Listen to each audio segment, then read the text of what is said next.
Hello friend, मैं शमीम अनवर आप लोगों का वेलकम करता हूं आज के इस वीडियो में। फाइल मेरा यहाँ पे बना हुआ जिसमें हम लोग एच लुकअप का फंक्शन का यूज करेंगे। तो ये डेटा मेरे पास बना हुआ है, यहाँ पे ईयर लिखा हुआ, नेम एम्प्लॉय का नेम लिखा हुआ, किसी अपोजिट नाम है, और ये किस ईयर में क्या कितना सेल किया उसका यहाँ पे डेटा लिखा हुआ। अब हम चाहते हैं कि इसमें एच लुकअप फंक्शन के जरिए से यहाँ पे आपको दिख रहा है ये सात बाद का, जैसे हम लोग यहाँ पे नाम लिख रहा है, तो इसका 2020 में कितना सेल्स हुआ, 21 में कितना सेल्स हुआ, 22 में कितना सेल्स हुआ, 23 में कितना सेल्स हुआ, 24 में क्या कितना सेल्स हुआ, ये डिटेल यहाँ पे आ रहा है। हम लोग जैसे इस बार यहाँ पे क्लिक करेंगे और दूसरा लिस्ट में से कोई दूसरा नाम लेंगे तो उसका डिटेल यहाँ पे शो, जैसे प्रांत का शो कर रहा है, तो ये 2020 में ये 7,45,000 का सेंड किया, देखिए 7,45,000 का सेंड किया। तो इसको हम लोग कैसे फॉर्मूला से अपने निकालेंगे, हम लोग इसको यहाँ से डिलीट कर देते हैं। तो देखिए सबसे पहले यहाँ पे एम्प्लॉय नेम लिख दिया, नेम लिखने के बाद यहाँ पे हम लोग को फॉर्मूला टाइप करना। फॉर्मूला टाइप करने के लिए सबसे पहले लिखेंगे इक्वल टू, उसके बाद लिखेंगे एच लुकअप, जैसे एचएल दबाएंगे आपके नीचे एच लुकअप का फॉर्मूला दिखेगा, उस पर डबल क्लिक करके एक्टिवेट कर लीजिए। उसके बाद आपको यहाँ पे लुकअप वैल्यू से सिलेक्ट करने बोला, लुकअप वैल्यू में जाएंगे तो ये जो जिसमें हम लोग खोजना चाहते हैं एम्प्लॉय नेम के नीचे यहाँ खाली इधर है जिसमें नाम लिखेंगे राहुल लिखा हुआ, अभी इस पर क्लिक कर लेते हैं। इसका सेल नंबर डिफरेंस नंबर आ जाएगा, इसको हम लोग कर लेते हैं आपको दबा के लॉक कर लेते हैं, कॉमा देंगे, कॉमा देने के बाद टेबल एरे सेलेक्ट करेंगे, तो यानी जितने डेटा आपका है उस पूरा डेटा को सिलेक्ट करेंगे। तो हम लोग यहाँ से ईयर से यहाँ पर डेटा को सिलेक्ट कर लेते हैं। ये डेटा हम लोग का सिलेक्ट हो गया, इसको भी हम लोग आपको दबा के इसको लॉक कर दिए, कॉमा दबाएंगे, कॉमा देने के बाद आपको यहाँ पे देखिए यहाँ पे डिफरेंस में मांग रहा है आपको raw index number, raw index number क्या है, तो यहाँ पे हम लोग जो डेटा रेंज सिलेक्ट किए उस डेटा में आपका 2020 में जो राहुल का सेल नंबर है, रॉ नंबर है, वो कितना है। तो यहाँ पे हम लोग का पहला हो गया ये एक, और ये हो गया कितना, दो। तो हम लोग यहाँ से रॉ का नंबर लिखेंगे 2 और कॉमा देंगे, कॉमा देने के बाद यहाँ पे देखिए एग्जैक्ट मैच के लिए हम लोग यहाँ पे क्या कर रहे हैं, 0 लिखते हैं, 0 दे सकते हैं और ब्रैकेट क्लोज करते हैं, इंटर प्रेस करते हैं। जैसे इंटर प्रेस करेंगे आपके सामने क्या हो गया, रिजल्ट आ गया। राहुल का 2020 में टोटल जो सेल्स है वो है 5,60,000, तो ये 5,60,000 आ गया। इस तरह से हम लोग चाहते हैं कि बाकी सेल्स में 21 का, 22 का, 23 का, 24 का भी रिजल्ट आ जाए, तो इसको हम लोग यहाँ पे फील कर लेते हैं। ऐसे ऐसे ब्रेक करके फील कर लेते हैं, लेकिन देखिएगा वैल्यू क्या हो रहा है, सब में सेम वैल्यू आ रहा है। यहाँ पे प्रॉब्लम क्या हो रहा है कि हम लोग का सबका रॉ इंडेक्स नंबर एक ही ले रहा है, 2 लिखा हुआ, तो इसमें 2 आ रहा है, इसमें भी 2 आ रहा है, इसमें भी 2 आ रहा है, तो हम लोग को रॉ इंडेक्स नंबर चेंज करना, तो फॉर्मूला को एडिट कर देता है। यहाँ पे 21 में क्लिक की, यहाँ पे फॉर्मूला बार में आ जाए रॉ नंबर 2 के बदले में 3 टाइप कर देते हैं, इंटर प्रेस करेंगे, ये इसमें भी आएंगे, और यहाँ पे 3 के 2 है, 2 के बदले में रॉ नंबर कितना आ जाएगा, 4 हो जाएगा, तो हम लोग 4 टाइप कर देते हैं, इंटर प्रेस कर देते हैं।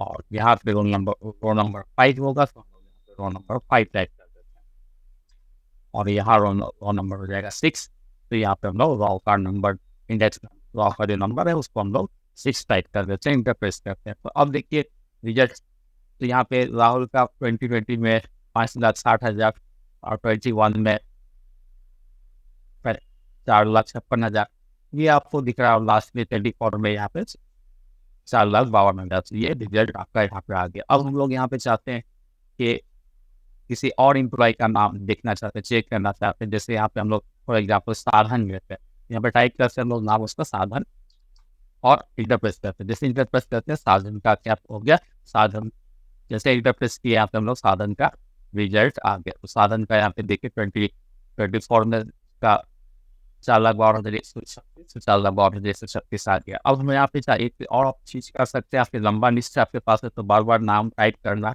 आपको में दिक्कत होगा, तो आप इस लिस्ट बना सकते हैं। तो लिस्ट कैसे बनाएंगे, तो इस सेल पर सिलेक्ट रखेंगे और आप चले जाएंगे डेटा टेब में। डेटा टेब में जाने के बाद आपको यहाँ पे एक डेटा वेलिडेशन का ऑप्शन मिलेगा, इस डेटा वेलिडेशन पे क्लिक करेंगे तो यहाँ एक डायलॉग बॉक्स आएगा, इस डायलॉग बॉक्स में अलाउ के नीचे क्लिक करेंगे बटन पर, तो यहाँ पे एक ऑप्शन आ जाएगा लिस्ट, लिस्ट में क्लिक करेंगे, लिस्ट में क्लिक करने के बाद सोर्स पूछेगा, तो सोर्स में आने के बाद इस बटन पर क्लिक करेंगे और जो भी नाम आपका लिखा हुआ है एम्प्लॉय का उसको सिलेक्ट कर लेंगे। तो यहाँ से लेके यहाँ तक हम सिलेक्ट कर लेते हैं। सिलेक्ट करने के बाद इस बटन पे दोबारा क्लिक करेंगे, क्लिक करने के बाद यहाँ ओके कर देंगे, तो यहाँ पे देखिए एक बटन एक्टिव हो जाएगा, ड्रॉप डाउन बटन, इस बटन पे क्लिक करेंगे, जितना एम्प्लॉय है सबका नाम शो कर रहा है, आप जिसका भी डेटा आप देखना चाहते हैं उस पर क्लिक कीजिए, वो डेटा आपको यहाँ पे शो करेगा।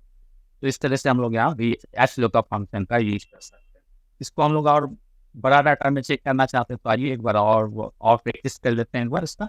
तो यहाँ पे एक डेटा बना हुआ जो कि यहाँ पे लंबा थोड़ा डेटा दिख रहा है आपको। इस डेटा में हम लोग hlookup का फंक्शन का यूज करना चाहते हैं। तो सबसे पहले हम लोग तो देखिए दोस्तों इस तरह का एक हम यहाँ पे नेम लिख लिया, यहाँ पे सब इतना स्टूडेंट है मेरे पास, उसका नेम लिख लिया। अब यहाँ हमको क्या करना है, उसका सब्जेक्ट को चेक करना है, किस सब्जेक्ट में किसका क्या नंबर आया है, कितना उसका सब्जेक्ट का जो डिटेल है वो हम चेक करना चाहते हैं। तो हॉरिजॉन्टली इसको डाटा को यहाँ पे क्या करना चाहते हैं, निकालना चाहते हैं।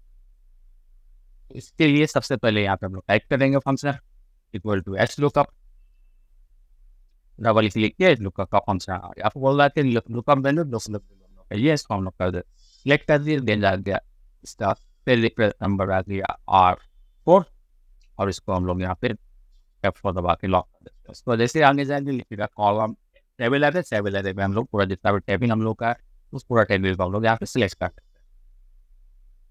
इस तरह से हम लोग का टेबल एरे सिलेक्ट कर लिया। रेंज आ गया यहाँ पे कि आपने सिलेक्ट किया है A1 से लेके P25 तक। अब इसको हम लोग F4 दबा के कर लेते हैं लॉक, कॉमा देने के बाद कॉलम इंडेक्स नंबर पूछ रहा है। कॉलम इंडेक्स नंबर क्या देखते हैं, कॉलम इंडेक्स नंबर के लिए हम लोग इस डेटा में आ जाते हैं। यहाँ पे हम लोग कॉलम इंडेक्स नंबर खोजते हैं। तो ये कॉलम इंडेक्स नंबर हम लोग का राहुल का निकालना चाहते हैं तो हम लोग यहाँ राहुल का कॉलम इंडेक्स नंबर हो जाएगा हम लोग का ये हो गया 1 हो जाएगा 2, तो राहुल का कॉलम इंडेक्स नंबर हो जाएगा क्या 2। तो हम लोग वहाँ पे फॉर्मूला में आते हैं और फॉर्मूला में से बस 2 टाइप करते हैं, कॉमा देते हैं, कॉमा देने के बाद 0 टाइप करेंगे और ब्रैकेट बंद करेंगे। इंटरप्रेस जैसे यहाँ पे इंटरप्रेस की यहाँ से कुछ लिखा हुआ है नॉट अवेलेबल का साइन आ गया। तो यहाँ पे हम लोग किसी भी स्टूडेंट का हम लोग यहाँ पे निकालना चाहते हैं, वो ये जैसे हम लोग क्या निकालना चाहते हैं, यहाँ पे रोल निकालना चाहते हैं। तो लिख देते हैं रोल। जैसे ही रोल यहाँ पे टाइप किए तो ये राहुल का जो रोल है वो 1 है और बाकी जो स्टूडेंट का रोल है वो हम चेक करना चाहते हैं। तो यहाँ से हम लोग इसको फिल कर लेते हैं ऐसे, और हम यहाँ पे कॉर्नर में जाएंगे, फिल का बटन आएगा, इसको क्लिक करके आप यहाँ पर ले जाना चाहते हैं लास्ट तक लिख दें। अब यहाँ पे प्रॉब्लम हो रहा है कि आप सब में ये क्लिक कर रहा है तो आपको उसके रॉ का जो नंबर है वो चेंज कर देना। तो पहला में 2 है, दूसरा में आपको कर देना है 3। इंटरप्रेस कर दीजिए। इसी तरह से जितना भी जगह पे लिखा हुआ उसको आप चेंज कर दीजिए। इस तरह से आप फॉर्मूला में जाके आप चेंज कर लीजिएगा रॉ नंबर। और उसके बाद यहाँ पे देखिए रोल के बाद हम लोग यहाँ पे देखना चाहते हैं क्लास। तो जैसे क्लास टाइप करते हैं, किस स्टूडेंट का कौन स्टूडेंट किस क्लास में है। तो जैसे राहुल 10th क्लास में, फरहान 12th क्लास में, शाम 10th क्लास में, शिफा 12th क्लास में। तो इस तरह से यहाँ पे हम लोग एक ड्रॉप एंड बटन बना लेते हैं। इसके ड्रॉप डाउन बटन बनाने के लिए आप यहाँ क्लिक करेंगे, उसके बाद ले जाएंगे आप डेटा टेब में जाके यहाँ पे डेटा वेरिएशन में क्लिक करेंगे और यहाँ अलाउ के नीचे जो बटन है यहाँ पे क्लिक करेंगे। इसके बाद लिस्ट में जाएंगे, लिस्ट में जाने के बाद सोर्स में क्लिक करेंगे और सोर्स में क्लिक करने के बाद आपको क्या करना है कि ये जो डेटा हम लोगों का जिसमें रोल से लेके सिलेक्ट करेंगे और यहाँ लास्ट तक ग्रेड तक सिलेक्ट करने, इस लाइन को सिलेक्ट कर लेंगे पूरा। उसका रेंज यहाँ पे आ गया और इस बटन पे क्लिक करेंगे, ओके कर देंगे तो यहाँ पे एक लिस्ट बन जाएगा। यहाँ पे आ गया। अब देखिए बटन शो कर रहा है, बटन में लिस्ट आ गया। लिस्ट में से जिसको आप लिस्ट लिखना चाहते हैं कि हम लोग स्कूल का नाम लिखना चाहते हैं, देखिए स्कूल का नाम शो कर रहा है। हम लोग देखना चाहते हैं कि यहाँ पे हिंदी में कितना नंबर आया, तो हिंदी का नंबर शो कर रहा है स्टूडेंट्स का। तो इस तरह से हम लोग यहाँ पे टोटल नंबर देखना चाहते हैं, तो टोटल में क्लिक कर देते हैं तो सब स्टूडेंट का टोटल नंबर शो कर रहा है। तो इस तरह से प्रेजेंटली आप डेटा को चेक कर सकते हैं। ये hlookup फंक्शन का यूज करके हम लोग इजीली कर सकते हैं। तो उम्मीद है ये वीडियो आप लोगों को पसंद आया होगा। प्लीज़ मेरे चैनल को सब्सक्राइब करें, लाइक करें और शेयर करें। मिलते हैं नेक्स्ट